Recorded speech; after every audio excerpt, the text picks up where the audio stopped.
Hello, everyone. In this lesson, we will explore the applications of the timer and counter. In the previous lesson, we introduced the timer and counter.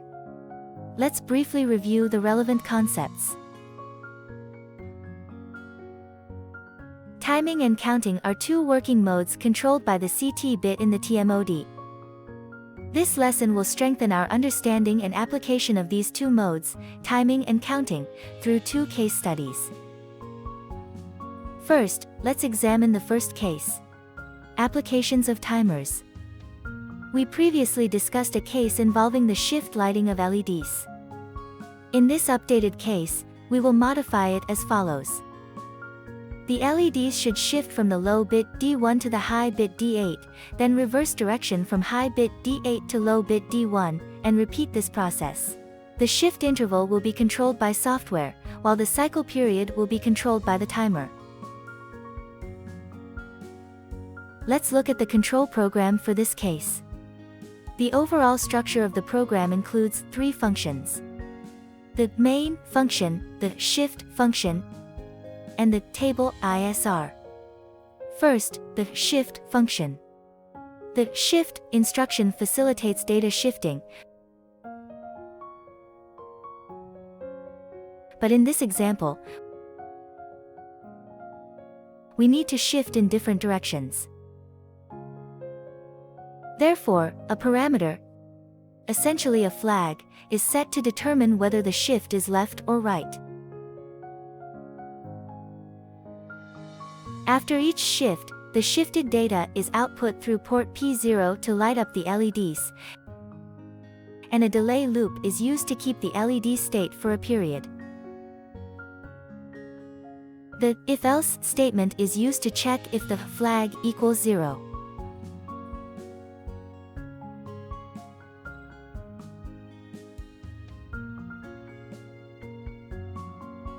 If true, the LEDs shift right by 1 bit.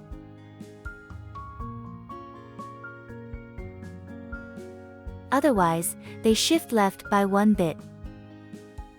The ISR is relatively simple. It sets a flag and calls the shift function. In this example, the flag is initially set to 1.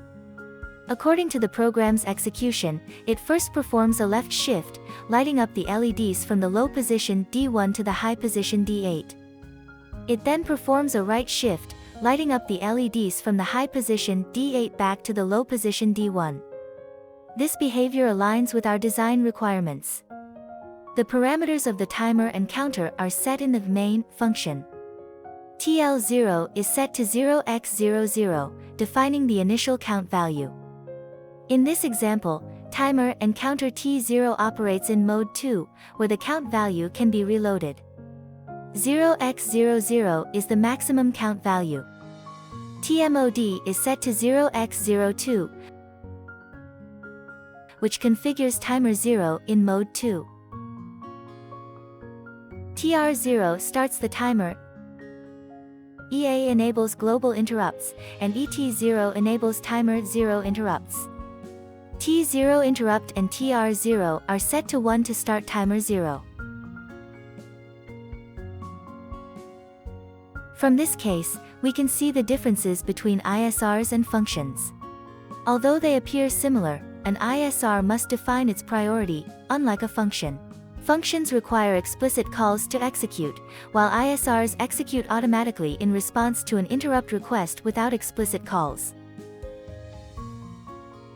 Simulating the effect, we observe that LEDs light up sequentially from D1 to D8, and then reverse from D8 to D1, meeting our requirements. In the previous example, T0 was used to control LED shifting. Now, we will add a switch that controls the LEDs such that after 5 switch presses, the LEDs light up, and after another 5 presses, they turn off, demonstrating a different LED lighting effect. Next, let's look at the applications of counters. This program demonstrates the application of counters. Let's see how this program operates. In the modified control program, TL0 is set to 0xFB, defining the initial base value. Note that adding 1 to 0xFB gives 0xFC, then 0xFD, 0xFE, and 0xFF. Adding 1 again causes an overflow after counting 5 times. TMOD is set to 0x06, which in binary is 00000110. We see that GAT1 is 0. The counter is started by TR0, and the CT bit is set to 1. In counting mode M1 M2, 10 in binary, the timer operates in mode 2, and interrupts are enabled. With T0 interrupt enabled and T20 set to 1, counting begins, and the LEDs are initially off. Run the simulation program and press switches 1, 2, 3, 4, 5 consecutively to observe the effect. We will notice that pressing the switch to disconnect it 5 times results in the light turning on. This is actually due to a counter overflow, which triggers a counter interrupt and invokes the ISR to toggle the status of port P0. Pressing the switches to disconnect them another 5 times will turn off the light. This case utilizes the counting function of T0. By comparing it with the earlier timer application cases, we can observe the differences and usage variations between timing and counting functions. Today, through these cases, we learned the applications of timers and counters in microcontrollers. I hope you will review the related content carefully and master it. I have also assigned a few exercises for you to complete diligently. That concludes this lesson. See you next time.